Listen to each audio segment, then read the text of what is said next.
Lahore police की जानिब से बुलंदोबांग दावे किए जाते हैं कि शहर में अमन व अमान की सूरत हाल को कायम रखने के लिए तमाम वसाइल जो है बरूकार लाए जा रहे हैं और इकदाम भी किए जा रहे हैं, लेकिन पुलिस की शायद तवज्जो शहरियों को तहफ़्फ़ुज़ फराहम करने की बजाय कहीं और ही है। और आए रोज़ ना सिर्फ वारदातों के अंदर शहरी लूटे जा रहे हैं, बल्कि बहुत से ऐसे वाक़यात रूनुमा होते हैं जिनके अंदर शहरियों की डकैती मज़ामत पर जान भी चली जाती है। इसी तरह का एक दर्दनाक वाक़या फैन रोड के ऊपर पेश आया, जहां पर मनी एक्सचेंज का कारोबार करने वाले, पैसों का कारोबार करने वाले अपने काम के सिलसिले में स्टेट बैंक के पास से गुजर रहे थे कि मोटरसाइकिल सवारों ने उनको लूटने की कोशिश की और इस दौरान फायरिंग करके ना सिर्फ उनको कत्ल कर दिया, बल्कि बुरसा के मुताबिक भारी रकम भी उनसे छीन कर फरार हो गए। वाक़े के एनी शाहिद और मकतूल के ब्रदर इन लॉ हमारे साथ मौजूद हैं और दीगर अजीज़ वकारा, बीवी और उनकी वालदा वगैरह भी हमारे साथ मौजूद हैं। इनसे भी जानने की कोशिश करेंगे कि इनके पास वाक़े के हवाले से क्या तफसीलात हैं और जो मुकदमा दर्ज किया गया उसके अंदर रकम का भी जिक्र नहीं किया गया। ये भी चीज़ जो है उनसे जानने की कोशिश करेंगे कि पुलिस इस तरह के टैक्टिक्स इस्तेमाल करके क्यों मुद्दइयों को ऐसे वक्त में प्रेशराइज़ करती है कि मुकदमे के अंदर ये चीज़ें तमाम जो ना लिखवाई जाए। मुद्दई मुकदमा और ब्रदर इन लॉ मकतूल के हमारे साथ मौजूद हैं। इनसे पहले सबसे पहले गुफ्तगू करते हैं। मोहसिन साहब, सबसे पहले तो ये बताइएगा कि आप यानी वो आपके बहनोई थे, आप उस दिन वहाँ पे मुकदमे में आपने लिखा कि मौके पर मौजूद थे। आम रूटीन मकतूल की क्या थी, कितने बजे जाते थे, कैसे सारा क्या काम? तकरीबन सुबह कोई 9-10 बजे तक निकलते थे घर से, कभी कभी लेट भी चले जाते थे। करेंसी का यानी कि नए नोटों का वो उनका कारोबार था, तो बच्चों के लिए रिज़्क़ हलाल कमाने के लिए निकले थे। बच्चों ने मना किया था कि अभी ना जाएं, आप तो आ रहे छुट्टी कर लें, तो उन्होंने कहा कि नहीं, मैं रिज़्क़ हलाल करने जा रहा हूँ, इबादत करने जा रहा हूँ। तो रोज़ा भी रखा हुआ था उन्होंने। वहाँ पे तकरीबन कोई 4 बजे के करीब, यानी कि किसी ने जो बताया हमें उनके मुताबिक 4 बजे के करीब वो बंदे चक्कर लगा रहे थे। तो मैं गया हूँ वहाँ पे तकरीबन कोई 4:55 पे, 55 मिनट होंगे या 50 मिनट इतने के करीब गया हूँ। तो पहले से बंदे मौजूद थे वहाँ पे, 2 मोटरसाइकिल पे 125 पे। एक ने आगे शलवार कमीज़ ब्लैक कलर की पहनी हुई थी, पीछे वाले ने जीन्स की पैंट और ग्रे कलर का अपर पहना हुआ था। वो ऐसे उसे छीना झपटी कर रहे हैं, बैग पैसों का। ये आपने देखा? हाँ जी। तो इतनी देर में उन्होंने जब पास से आकर छीनने की कोशिश की है भाई ने, तो उन्होंने इतनी देर में पहले टांग में लेफ्ट वाली में गोली मारी है, फिर राइट वाली में मारी है, फिर उसके बाद जब वो नीचे गिरने लगे हैं साथ ही सर में गोली मार दी है, बैग लेके फरार हो गए हैं जी। तो हमने शोर मचाया, वहाँ पे कोई और भी थोड़े बंदे मौजूद थे वहाँ पे मौके पे, उन्होंने भी शोर किया, तो वो बंदे शोर की आवाज़ सुन के भाग गए। बस ये वाक़या तकरीबन 4-5 बजे से पहले कही है। सही। तो उसके बाद गिर गए हैं वो। तो बंदे ने एक ने पहले से जब ये शोर शराबा देखा तो उसने 15 पे कॉल कर दी थी। उसने कहा जी मैंने कॉल कर दी है, पुलिस अभी आ रही है। पुलिस तकरीबन कोई आधे पौने घंटे बाद पुलिस भी आ गई थी। वो वहाँ पे पड़े रहे या उनको अस्पताल ले? उतनी देर तक सर पड़े रहे ना, क्योंकि मौके पे डेथ हो गई थी। अच्छा। वहीं पड़े रहे हैं। आधे घंटे बाद पुलिस आई है, उन्होंने आके फिर जो भी ज़रूरी कार्रवाई थी, मेरा mobile number, ID card number, जो भी ज़रूरी तफसीलात थी उन्होंने ली और यकीन दहानी कराई कि हम जितनी जल्दी है।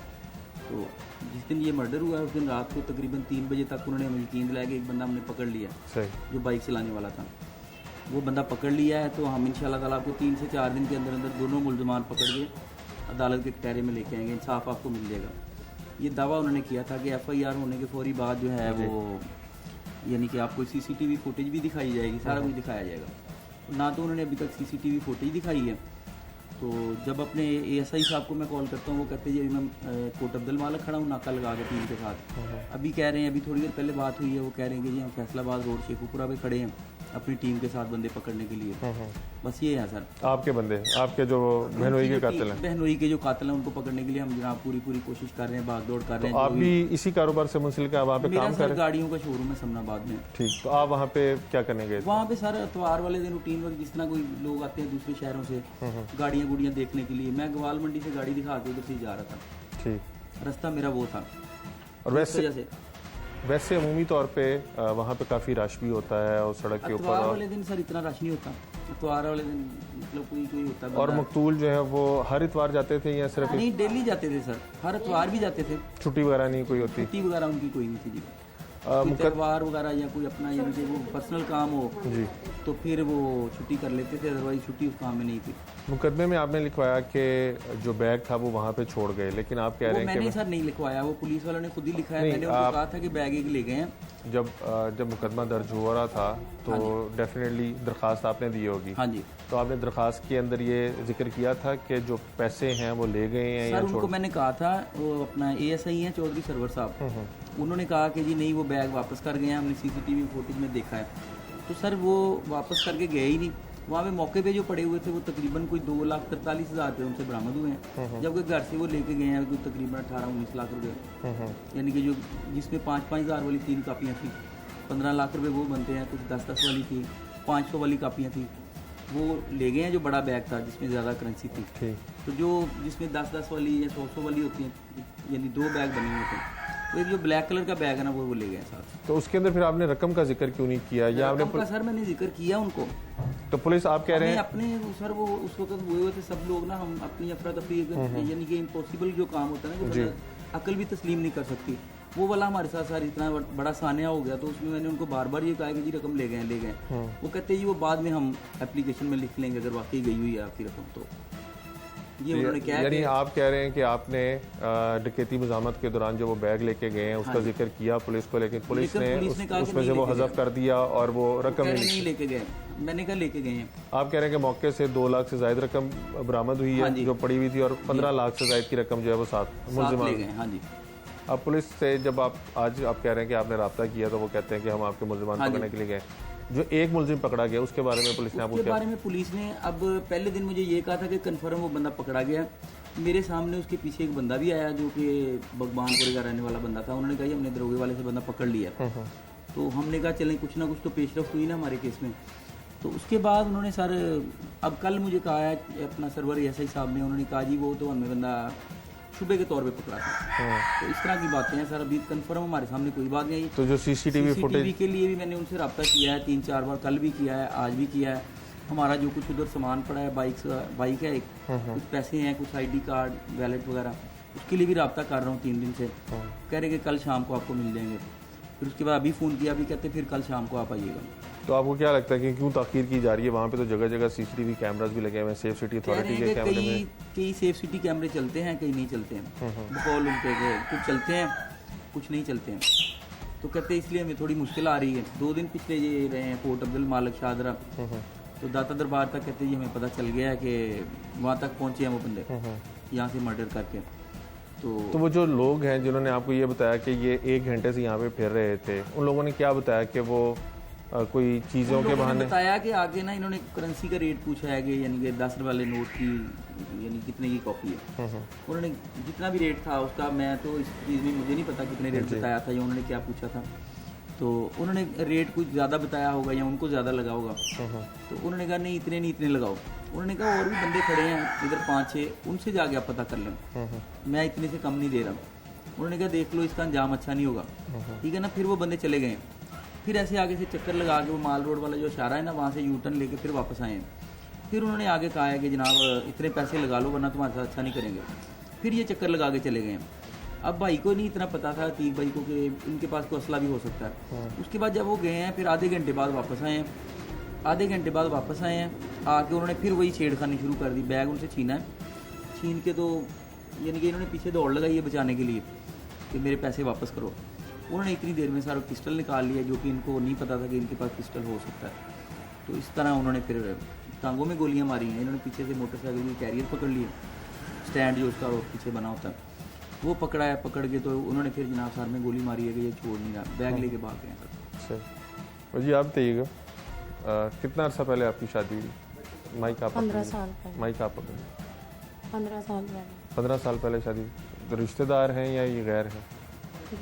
गैरों में शादी। हाँ। तो ये शुरू से यही काम कर रहे हैं? इनका जद्दी पुश्ती यही काम। जी जद्दी पुश्ती यही काम था, यही काम करते। तो हर इतवार को यानी कोई छुट्टी वगैरह नहीं करते या हर इतवार को जाते हैं? जैसे इसके अंदर इस काम में ऐसे- छुट्टी होती है कोई? छुट्टी नहीं होती थी, वो तो ईद वाले दिन भी नहीं करते थे छुट्टी, चले जाते थे कि वो घर रह के क्या करना जी, कोई। तो रूटीन क्या है बाजी इनकी? कितने बजे जाते हैं? सुबह 9:30 बजे से जाते थे और शाम को 8 साढ़े 8 बजे या हद 9 बजे, सबसे ज़्यादा टाइम 9 बजे तक वो घर वापस आ जाते थे। और जो पैसे वगैरह हैं वो किसी बैंक वगैरह से लेते हैं या ये घर में रखते हैं और घर से लेके चले जाते हैं? घर में ही रखते थे और घर से ही लेके जाते थे। तो ये पैसों कैसे लेके जाते हैं? जैसे भाई बता रहे हैं कि कैश जो था वो सारे नए नोट्स थे उनके हाँ पास। जी, नए किसी बैंक से खरीदते थे और घर में ला के रखते थे और घर से वो सारे उठा के। तो आपको कभी बताया उन्होंने कि कितने पैसे वो लेके जाते हैं या क्या हिसाब पैसों का हिसाब किताब होता है? जैसे भाई कह रहे हैं कि 15 लाख रुपया, हाँ जी, एक इतने के 18 करीब 17 थे। 18 लाख हाँ रुपया जी, टोटल। इतने के करीब थे, जिनमें से हमें थोड़े से पैसे जो उनकी अंदर की पॉकेटों में थे ना, वही वाले पैसे मिले हैं। जो हाथ में बड़ी रकम थी ना, वो नहीं मिली। जो उनके कपड़ों में से बरामद हुए हैं, उन्होंने पुलिस वालों ने वही अपने पास रखे हुए हैं। वही कह रहे हैं कि जी हमारे पास यही है, आपका सारा कुछ यही था, हमारे पास और कुछ नहीं है, ना चोर लेके गए हैं तो ना हमारे पास है कोई भी। आपको कैसे इत्तला मिली, क्या पता चला था आपको? हमें किसी देखने वाले ने फ़ोन जो है ना वो किया, करते कराते वो जो है ना आदमियों के थ्रू कि आप बता दो, हमारा ना बताना, आप बता दो, घर हमारा ना बताना कि मैंने तुम्हें बताया। बस ऐसे ही उड़ती उड़ती खबर जो है ना वो हम तक पहुंची है और वो वहाँ 2 घंटे पड़े रहे हैं फायरिंग के बाद से और कोई ना पुलिस आई ना कोई बंदा आया, वो अकेले वहाँ लेके गए। बच्चे कितने हैं आपके और कितने बड़े बड़े हैं? मेरा सबसे बड़ा 11 साल का है, छोटा 4 साल का है और 2 बच्चियाँ, एक 6 साल की, एक। क्या कहेंगी कि इस तरह इंतहाई बेदर्दी से आपके शौहर को कत्ल कर दिया, दिन दिहाड़े, मेन सड़क है, एक तरफ बस मैं तो यही चाहूँगी कि उनके जो कातिल है ना उनको सज़ा दिलवाई जाए। जो हाल उन्होंने मेरे मियाँ का किया उससे ज़्यादा बुरा हाल जो है वो उनका हो, तो फिर ही हमारे साथ इंसाफ किया जाए। आप मकतूल के अहलिया की गुफ्तगू सुन रहे थे। मकतूल की वालदा भी हमारे साथ मौजूद हैं, इनसे जानते हैं कि मकतूल का कितना नंबर था और घर के वाहिद कफील थे या और भी हैं सारी चीज़ें जानते हैं। माँ जी कितने बच्चे हैं आपके?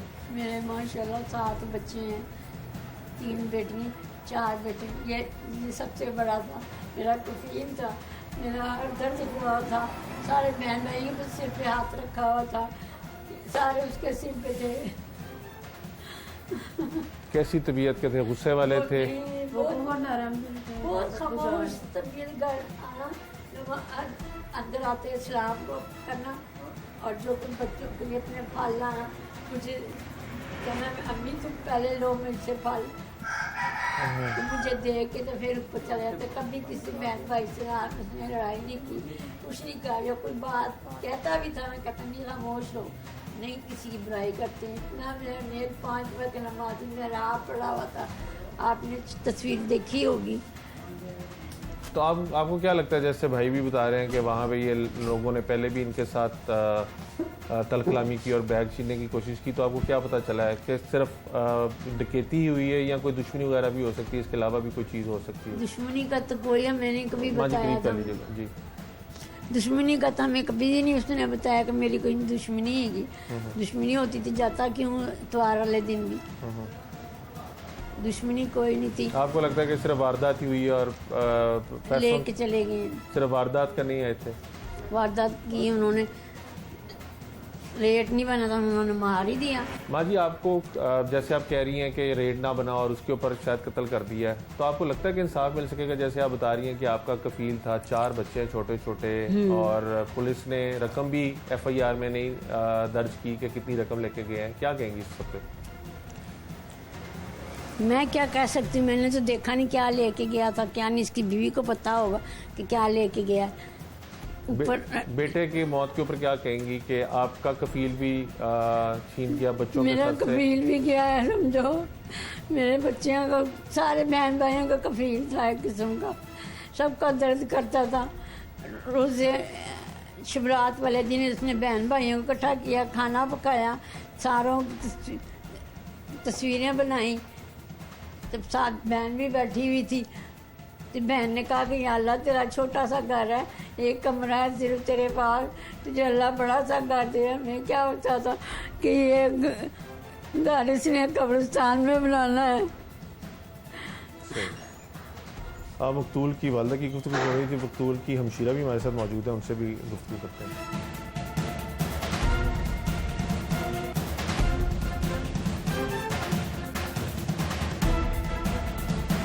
मकतूल की बड़ी हमशीरा भी हमारे साथ मौजूद हैं, इनसे जानते हैं कि इनको भाई की मौत के बारे में कैसे पता चला और भाई के मुतालिक क्या कहेंगे। भाजी, इस तरह से दिन दिहाड़े आपके भाई को मेन बाजार में कत्ल कर दिया गया, क्या कहेंगे?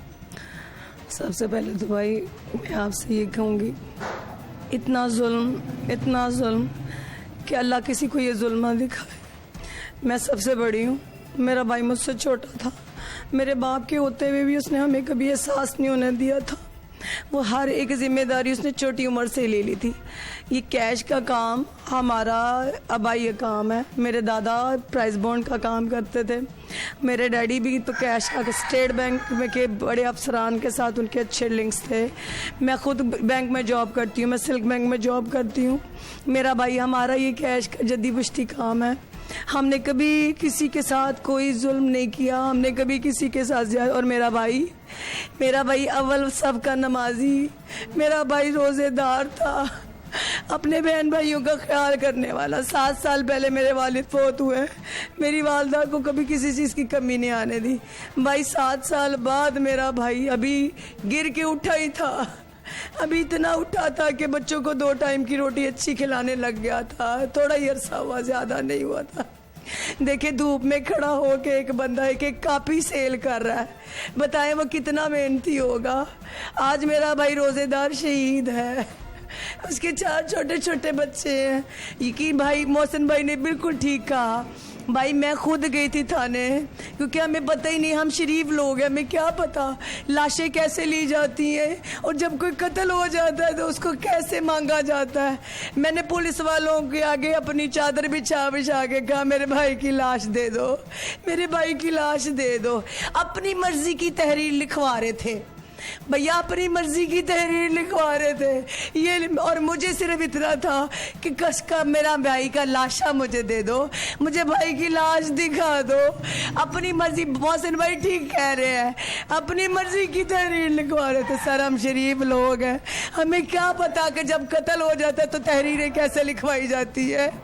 और देखे, जो बंदा कैश का काम करता है वो लाख नहीं लाखों रुपया लेके निकलता है। हमें उन्होंने कहा, आप ये कहें नहीं हमें सीसीटीवी फुटेज नहीं दे रहे, और कह रहे हैं कि हमने देखा है कि वो थैला छोड़ गया था। उस वक्त हमें अपने भाई की लाश लेनी थी, हमें उनसे पैसों की क्या डिमांड करते।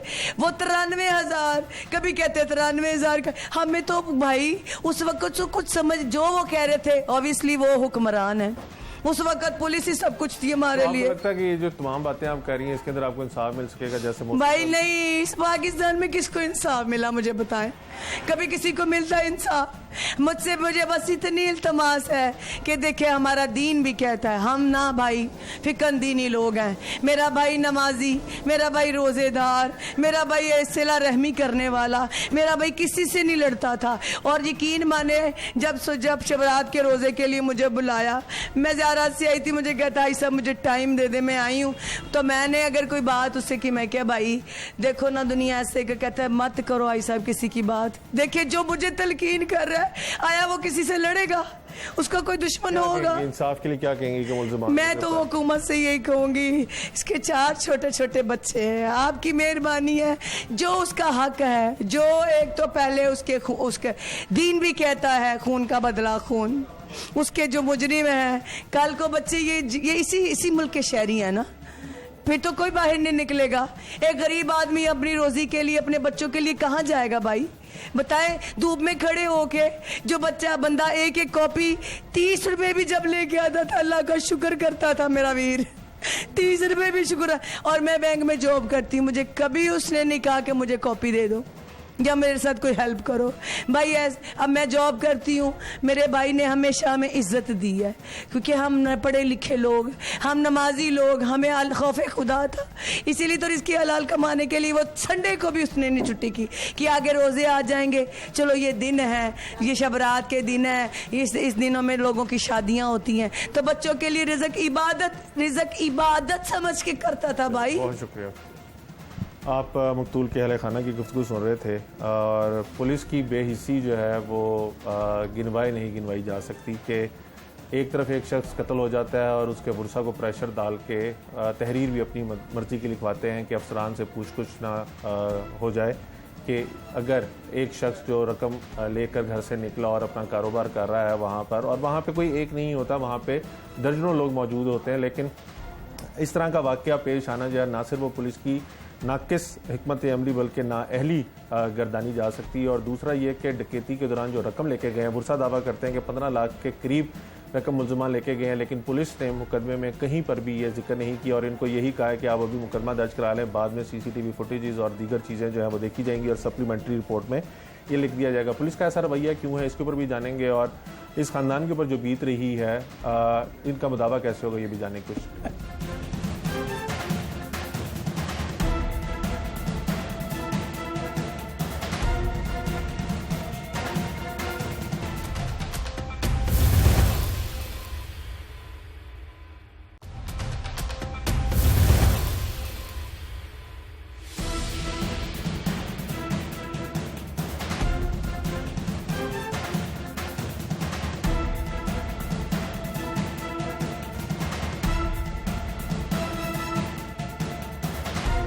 मकतूल के अहले खाना की आपने गुफ्तगू सुनी और वो कुछ नाला दिखाई देते हैं थाना लेवल के ऊपर के पुलिस ने उनके साथ नातताउन किया है और जिस तरह से वो मुकदमा दर्ज करवाना चाहते थे उस तरह से मुकदमा भी दर्ज नहीं किया। इस time SP civil lines Safdar Raza Kazmi साहब हमारे साथ मौजूद हैं। इनसे जानने की कोशिश करेंगे कि ये एक के बहुत आमदोरफ्त वाला सड़क है, दोनों सड़क के अतराफ़ में बड़े इम्पॉर्टेंट ऑफिसेज मौजूद हैं। एक तरफ हाई कोर्ट है, दूसरी तरफ स्टेट बैंक ऑफ पाकिस्तान है और उस सड़क के ऊपर दिन में भी और रात के औकात में भी रश काफ़ी रहता है। तो ये वाक़या कैसे पेश आया, सेफ सिटी अथॉरिटी कैमरास जो लगे हुए हैं उनकी कितनी मदद मिल रही है, और जो मुद्दइयों ने इल्ज़ाम आयद किया है कि पुलिस का कहना है कि सेफ सिटी अथॉरिटी के बेशतर कैमरे वहाँ पे ख़राब हैं, इसमें कितनी सदाकत है, और बहुत से सवालात हैं वो सफदर रज़ा काज़मी साहब से जानते हैं। काज़मी साहब, एक तो वक्त के लिए बहुत शुक्रिया। सबसे पहले ये फरमाइएगा कि लाहौर में इस तरह का कोई डकैती मुज़ाहमत पे अगर कोई कत्ल का वाक़या सामने आता है तो फौरी तौर पे क्या किया जाता है? बिस्मिल्लाहिर्रहमानिर्रहीम। मोहर साहब, बहुत शुक्रिया आपने जो वक्त दिया है और इस टॉपिक पे बात कर रहे हैं। बात यह है कि पुलिस का बड़ा इस तरह के जो संगीन क्राइम में ये बात आती है, डकैती विद मर्डर, और पुलिस का बड़ा रैपिड और क्विक रिस्पांस होता है इसमें, और इमीडिएटली जो हमारी रिस्पांस टीम्स हैं वो वहाँ पे पहुँची। पर्टिकुलरली हम ये स्टेट बैंक के साथ जो डकैती विद मर्डर हुआ, अगर उसकी बात करें तब भी क्विकली SHO सिविल लाइन्स पहुँचे और SDPO सिविल लाइन्स भी पहुँच गए, SP इन्वेस्टिगेशन पहुँचे और SHO के तकरीबन साथ ही मैं भी खुद भी पहुँचा इस पूरे पे।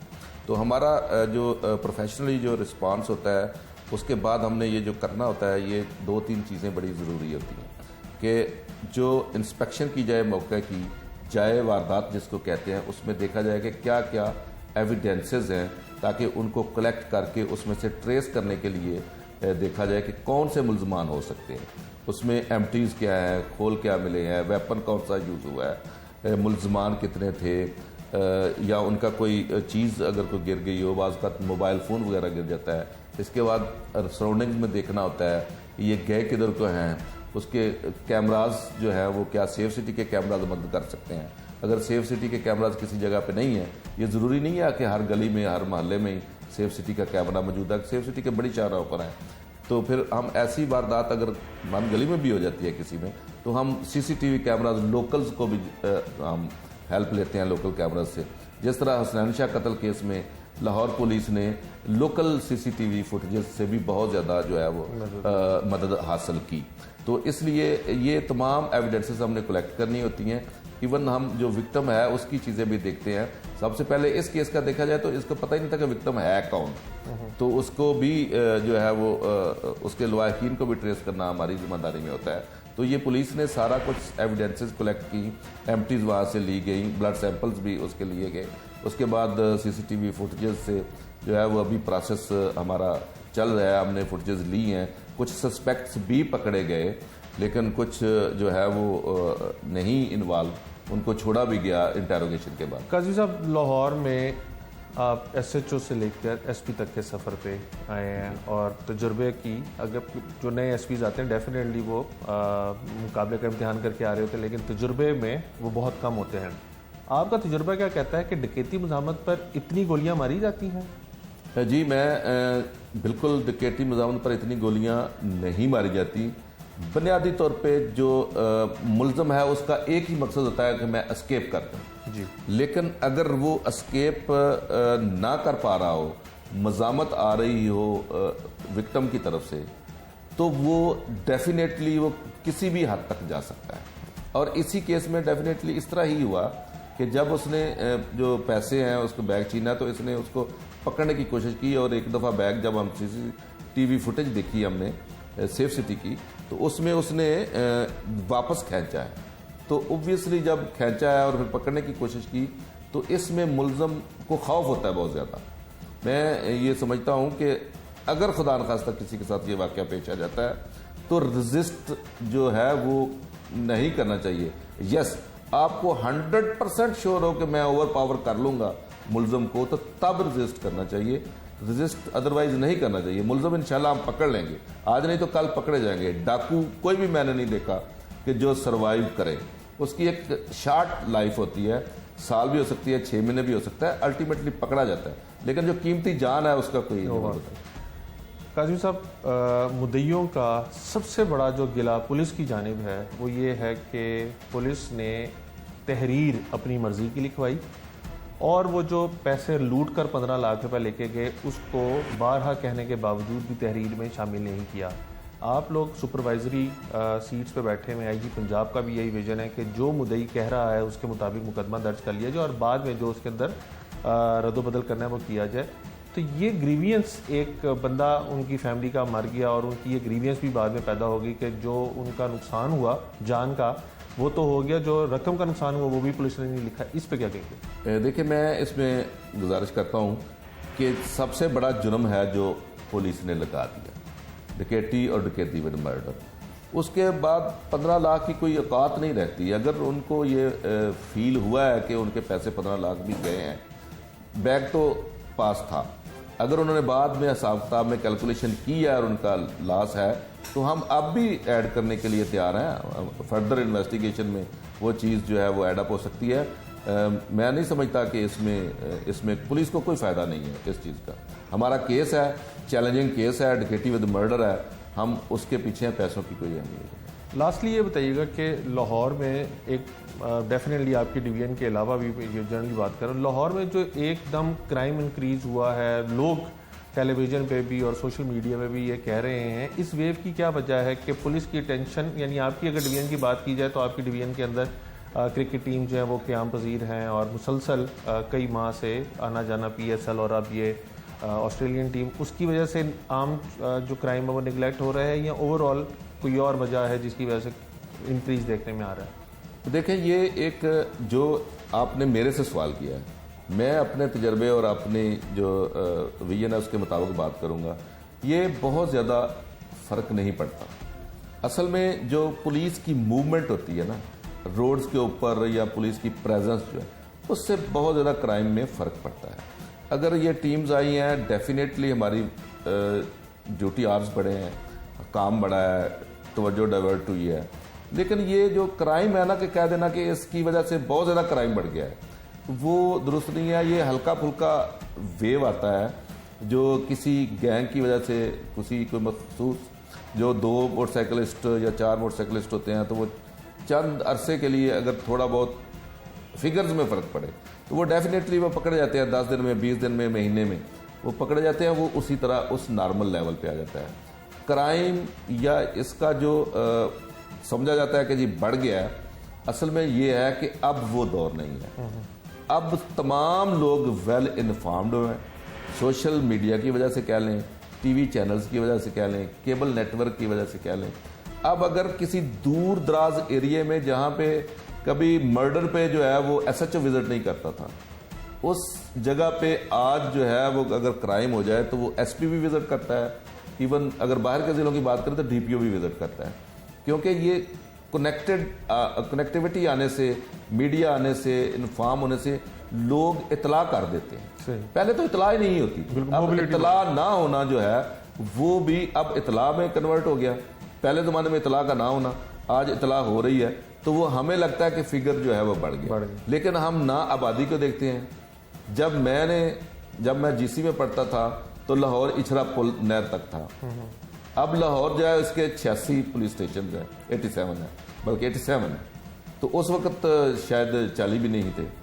तो ये बहुत ज़्यादा फ़र्क है, आबादी बढ़ी है और एजुकेशन आई है, लोगों के बहुत ज़्यादा और वजूहात हैं जिसकी वजह से हम कलेक्टिवली कह सकते हैं कि क्राइम बढ़ने की कुछ और भी रीजन। बहुत शुक्रिया।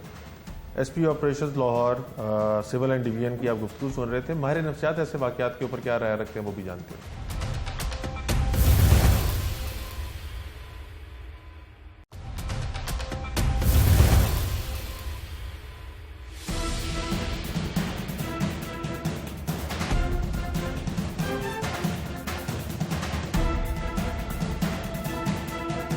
आपने मुद्दइयों की गुफ्तगू सुनी।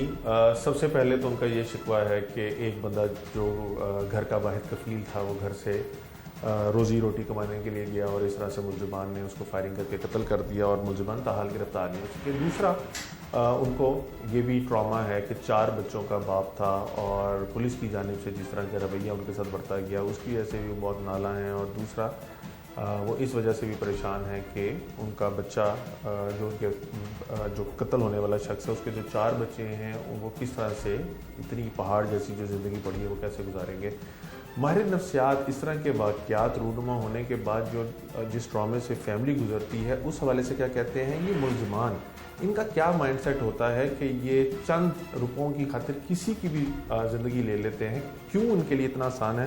ये जानने के लिए माहिर नफ्सियात डॉक्टर हुमा हमारे साथ मौजूद हैं, इनसे जानते हैं। डॉक्टर हुमा, एक तो वक्त के लिए बहुत शुक्रिया। ये फरमाइएगा, आए रोज़ हम बहुत से वाक़यात देखते हैं जिसके अंदर शहरियों के साथ कोई ना कोई वाक़या जो है रोनुमा हो रहा होता है, लेकिन पर्टिकुलरली बहुत से ऐसे वाक़यात होते हैं जिसको सोचकर हम मजबूर हो जाते हैं सोचने पे कि ये कैसे कर लिया। यानी ये जिसके ऊपर हम केस कर रहे हैं, प्रोग्राम कर रहे हैं कि मुलजिमान आए वारदात करने के लिए अपेरेंटली, और जब उसने थोड़ी सी रिटेलिएशन दिखाई तो उसको गोली मार दी। क्यों इतना आसान है और क्या माइंडसेट होता है कि वो झिझकते ही नहीं गोली मारने से भी? इसमें अगर देखा जाए कि क्रिमिनल्स की साइकोलॉजी क्या होती है, देखा गया है कि कुछ एंटी सोशल पर्सनालिटी ट्रेट्स होती हैं इनमें। इनको कोई जुर्म करके कोई एक नॉर्मल बंदे से अगर कुछ गलती हो जाए तो गिल्ट होता है, ज़मीर हमारी आवाज़ उठाता है। इनको कोई गिल्ट नहीं होता, ये एम्पैथी नहीं होती इनमें। ये रूल्स रेगुलेशन शुरू से ही ब्रेक करते हैं, रूल्स रेगुलेशंस को फॉलो नहीं करते। और ये इनमें जेनेटिकली कुछ ट्रेट्स होती हैं, इनकी पर्सनालिटी में कुछ चीज़ें होती हैं और बाद में हमारा मुआशरा इनको परवान चढ़ाता है। मतलब कुछ चीज़ें ये लेके पैदा होते हैं, बीज ये लेके पैदा होते हैं, लेकिन उनको ग्रो हमारा मुआशरा करता है, हमारा सिस्टम करता है। हमारे मुआशरे में क्योंकि लॉ इन्फोर्समेंट एजेंसीज इतनी एक्टिव नहीं हैं, इनजस्टिस बहुत ज़्यादा है और बहुत सारे इश्यूज़ इस तरह के हैं जिसकी वजह से जुर्म को फलने फूलने का बहुत मौका मिलता है। तो जो अदरवाइज़ अगर ये लोग इस तरह की किसी बंदे में ट्रेट्स हैं और उसको इस तरह का इन्वायरमेंट ना मिले तो वहीं पे मामला रुक जाता है। हमारे यहाँ अनफॉर्चुनेटली उनको इस तरह का हमारा मुआशरा, हमारा अपना मुआशरा इस तरह का इन्वायरमेंट देता है, इनको कोई पूछगछ नहीं होती, इनको इनके जुर्म की सज़ा नहीं मिलती, जिसकी वजह से ये चीज़ें शय पकड़ती हैं। तो इस वजह से ये जुर्म बढ़ते जा रहे हैं हमारे मुआशरे में। घर से अगर एक बंदा मुलजिम जो है वो ये सोच के निकला कि वो वारदात करने के लिए जा रहा है तो वो अपनी जान बचाने के लिए किसी भी हद तक चला जाएगा, लेकिन ऑन द अदर हैंड उनको ये भी पता है कि अगर वो जुर्म करते हैं तो उनको पकड़े जाने का भी खदशा मौजूद है कि वो पकड़े भी जा सकते हैं या वो वारदात जो है वो नाकाम भी हो सकती है और उनको लेने के देने पड़ जाते हैं। ये इतनी हिम्मत कैसे आती है कि उसके बावजूद भी वो जुर्म कर जाते हैं? जैसे मैंने कहा, एक तो ये कि इनकी पर्सनालिटीज़ थोड़ा सा डिफरेंट होती हैं बाकी लोगों की पर्सनालिटी से। इनके अंदर ये जुर्म का कीड़ा मौजूद होता है। दूसरे लोगों से ज़रा ज़्यादा मौजूद होता है, इनके जेनेटिक्स में होता है। ये बहुत सारी स्टडीज़ हुई हैं, जो क्रिमिनल्स मौजूद हैं जेलों में, बाहर बड़े लेवल्स पे इन लोगों पे स्टडीज़ हुई हैं। ये देखा गया है कि ये शुरू से इस तरह की ट्रेड्स इनमें पाई जाती है। जैसे बचपन से ये जानवरों पे बहुत जुल्म करते हैं, जो इनके इन्फ्लुएंस में आ सकते हैं ना। जैसे छोटा बच्चा है तो वो मैक्सिमम किसी जानवर पे ही जुल्म कर सकता है, उनको बड़ी बेदर्दी से मारते हैं। और अक्सर ये भी देखा गया है कि जिस तरह ये जानवरों को मार रहे थे, ये बड़े होके उसी तरह इंसानों को मारते हैं। फिर कुछ चीज़ें हैं देखी गई हैं कि ये आग लगा देते हैं कहीं भी, फायर सेटिंग इनमें बहुत कॉमन होती है। फिर 5 साल के बाद भी इनमें बेड वेटिंग की ट्रेड्स होती हैं, बिस्तर गीला करते हैं, पेशाब इनका रात को सोते हुए निकल जाता है। तो ये कुछ ट्रेड्स हैं जो इनमें बचपन से पाई जाती हैं। और अक्सर इनके घरों में माहौल भी वायलेंस वाला ही होता है। जैसे फादर की ऐसी फादर माँ को मार रहा है, बाप माँ को मार रहा है, या बच्चों को बहुत बुरे से मार रहा है, या घर में भी कुछ वायलेंस वाले इकदाम हो रहे हैं। सो ये बचपन से इनमें टेंडेंसीज तो ज़्यादा होती है। बाद में मैंने कहा कि इतनी हिम्मत कर लेना। देखिए, हम आप जब किसी को ये मालूम हो कि मैं कर लूँगा और पुलिस को 4 पैसे दे के मैं बच जाऊँगा, तो पहले भी उसमें टेंडेंसी मौजूद है। उसके बाद हमारी जो इनजस्टिस का सिस्टम है, जिसकी वजह से उसे मालूम है कि वो जुर्म करके भी बच सकता है, ये चीज़ उसको बहुत शय दे देती है और वो धड़ल्ले से जुर्म कर सकता है। तो ये दोनों तरफ चीज़ें हैं। एक डॉक्टर साहब, जब किसी शख्स के साथ वारदात होती है, टेलीविज़न भी इस चीज़ को बहुत हाईलाइट करता है, पुलिस भी इन चीज़ों को करती है कि अगर खुदा ना खास्ता आपके साथ वारदात हो रही है तो आप मुलजमान को जो वो मांग रहे हैं वो आप दे दें ताकि किसी नुकसान से बचा जा सके। लेकिन फिर भी बहुत से ऐसे वाक़यात रूनुमा होते हैं, तो जो मुलजमान के ऑपोजिट एंड है, शहरी, वो क्या सोच के एजिटेट करते हैं, हालांकि वो तो निहत्था होता है, तो वो फिर रिटेलिएट क्यों करता है आगे से? असल में उस टाइम आप इमोशनली ब्लैंक हो जाते हो। एक बंदे ने आपके सर पे गन रख दिया तो आपको फ़ौरन से समझ नहीं आती कि क्या करना है। वो रिटेलिएशन समटाइम प्लान्ड रिटेलिएशन नहीं होती, वो अपनी उसे लग रहा होता है शायद मेरी जान जाने लगी है तो वो जान बचाने के लिए भी रिटेलिएट कर सकता है। तो मतलब इसलिए इस सिचुएशन के लिए बार बार जो बताया जाता है कि अगर कोई आपके साथ इस तरह का वाक़या हो रहा है तो आगे से चुप करके जो चीज़ वो मांग रहा है उसको दे दीजिए, क्योंकि उस टाइम इतना इमोशनल ओवरवेल्म्ड होते हैं आप, इतना ज़्यादा उस खौफ में होते हैं कि आप उस टाइम सोच समझ के कुछ नहीं कर रहे होते। तो इसलिए इस चीज़ के लिए आप अपने आप को पहले मेंटली प्रिपेयर रखें कि अगर इस तरह का कोई वाक़या होता है तो जो चीज़ वो मांग रहा है, जिस तरह मांग रहा है वो दे दें। बाद में परसू कर लेंगे पुलिस के थ्रू, और जो चीज़ आपने करनी है उस टाइम अपने आप को नॉर्मल रखना है। और क्योंकि बाद में पुलिस ने आपसे पूछना है, उसकी शनाख्त करवानी है, आपने उसके फीचर्स देखने हैं, जितनी ऑब्जर्वेशन कर सकते हैं वो करनी है, और जो चीज़ वो मांग रहा है वो दे देनी है। क्योंकि आपकी ऑब्जर्वेशन ही बाद में मैटर कर रही है कि जब आपने कोई बयान देना है तो आपने बताना है कि वो किस तरह का दिख रहा था, क्या बात कर रहा था, और उस टाइम आपका सेंसेस में रहना ज़रूरी है। सो इसके लिए अपने आप को पहले से ही प्रिपेयर रखें कि खुदा ना ख्वास्ता हम इस माशरे में रह रहे हैं, कभी भी किसी के साथ कोई ऐसी सिचुएशन हो सकती है। सो अपने आप को उस टाइम सेंसेस में रखना है, जो चीज़ वो मांग रहा है वो दे देनी है, और मैक्सिमम ऑब्जर्वेशन रखनी है उस बंदे के बारे में, उसके बिहेवियर के बारे में। वेरी प्रिसाइजली 4 बच्चों का बाप था, उसको कत्ल कर दिया गया। बच्चे किस ट्रॉमा से गुजरेंगे? बच्चे तो बहुत सिग्निफिकेंट ट्रॉमा में होंगे। एक तो ये कि उनका बाप का कत्ल हुआ, दूसरा अब मुआशरा किस तरह उनके साथ करता है, उनकी फैमिली किस तरह का सलूक करती है। अगर तो उनको मुनासिब सपोर्ट नहीं मिलती तो उनके अंदर भी इस तरह के जज्बात जन्म लेंगे कि वो विंडिक्टिव हो सकते हैं। वो ये सोच सकते हैं कि हमने मुआशरे से अपने बाप के कत्ल का बदला लेना है, क्योंकि इस मुआशरे ने हमें इंसाफ नहीं दिया, ये मुआशरा हमें सड़क पे ले आया, हमारे बाप के मरने के बाद हमें किसी ने पूछा नहीं। सो अगर इस टाइम उनको मुनासिब साइकोलॉजिकल और फाइनेंशियल सपोर्ट नहीं मिलती तो बहुत ज़्यादा चांसेस हैं कि उनमें भी क्रिमिनल जज्बात जन्म लें, और वो शायद अपने बाप का इंतकाम फिर पूरी सोसाइटी से लें। सो अगर हमने उन बच्चों को सेन रखना है और किसी मुजरिम होने से बचाना है तो हमें उन्हें प्रॉपरली रिहेबिलिटेट करना है। साइकोलॉजिकल रिहेबिलिटेशन ज़रूरी है उनके लिए, प्लस उनको फाइनेंशियल एड दी जाए, क्योंकि उनका बाप बेचारा काम करते हुए मारा गया। तो गवर्नमेंट को इस सिलसिले में स्टेप इन करना चाहिए, कोई मंथली कोई चीज़ मुकर्रर कर दी जाए उनके लिए, जो उनकी वाइफ को पैसे आते जाएं, ताकि मज़ीद वो ट्रॉमाटाइज होने से बच जाए। बहुत शुक्रिया। हमारे साथ डॉक्टर हुमा की आप गुफ्तगू सुन रहे थे, आपने वर्षा की भी गुफ्तगू सुनी, और पुलिस की जानिब से जो रवैया बरता जाता है वो भी आपने मुलाहिजा किया।